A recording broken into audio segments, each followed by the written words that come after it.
Los que tenían el libro tenían que completar esta página de repaso con garra y se podían ayudar con estas páginas, que si bien nosotros no las empezamos a ver en el cole porque todavía no tenían el libro, hicimos las mismas actividades. Los que no tenían el libro tenían que trabajar con la investigación que habíamos hecho en la carpeta y lo que habían llegado a trabajar en el cuaderno. Les pongo las imágenes para aquellos que todavía no hicieron la página, pueden ir a revisar estas para recolectar información.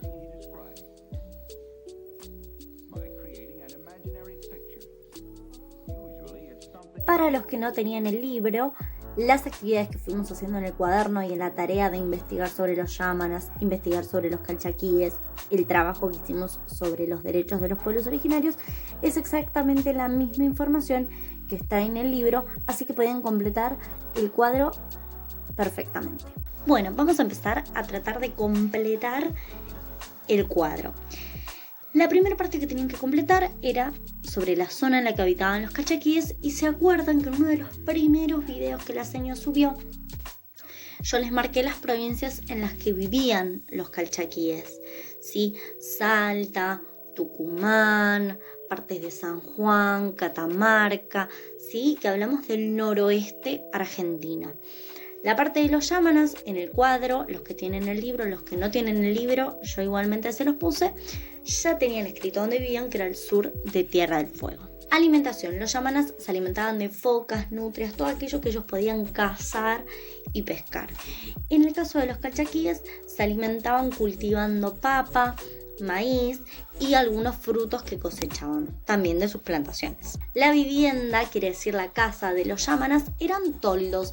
En el libro decía de formas cónicas. ¿Qué quiere decir? Que tenían forma de cono.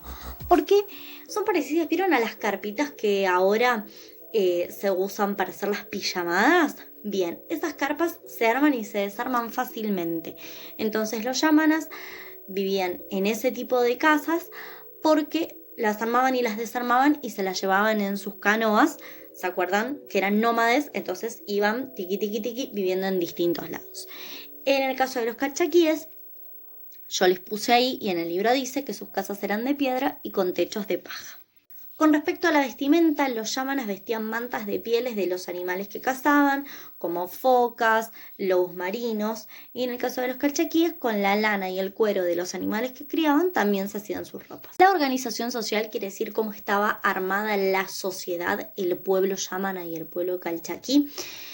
El pueblo yámana se organizaba familiarmente. ¿Qué quiere decir? Que cada familia era una tribu, vamos a llamarla así, ¿sí? En donde el padre era el jefe. A veces podían asociarse con otra familia para ayudarse a cazar, pero al ser un pueblo nómade, en general, se manejaban solo familiarmente, ya que se iban trasladando.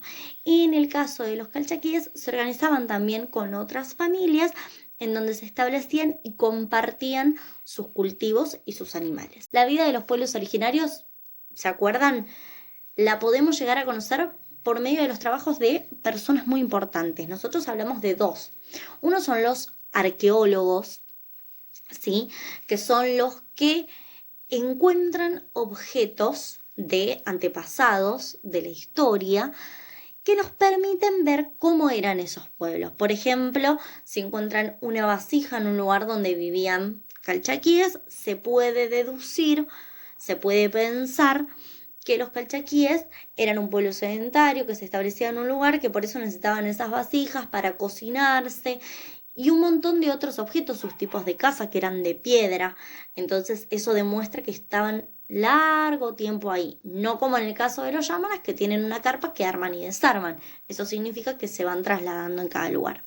Además del trabajo de los arqueólogos, podemos conocer la historia de los pueblos originarios por medio de los historiadores, que a través de documentos e imágenes pueden aprender sobre la historia y contarnos a nosotros cómo eran esos pueblos. Es importante mantener y respetar las costumbres de los pueblos originarios porque, como algunos de ustedes me pusieron en sus respuestas, los pueblos originarios estaban acá antes de la llegada de los europeos. Por lo tanto, estas tierras siempre les pertenecieron y su cultura estaba primero que la de los europeos. Entonces es importante que nosotros desde nuestro lugar reivindiquemos. Quiere decir que volvamos a traer para acá un montón de cosas de los pueblos originarios que se perdieron. Hay muchas cosas que nosotros también estuvimos viendo que aún hoy en día persisten incluso en nuestras casas, como por ejemplo una costumbre muy típica que tenemos los argentinos, que es tomar mate, y es algo que nació en el pueblo guaraní y que hoy en día nosotros lo seguimos transmitiendo de generación en generación.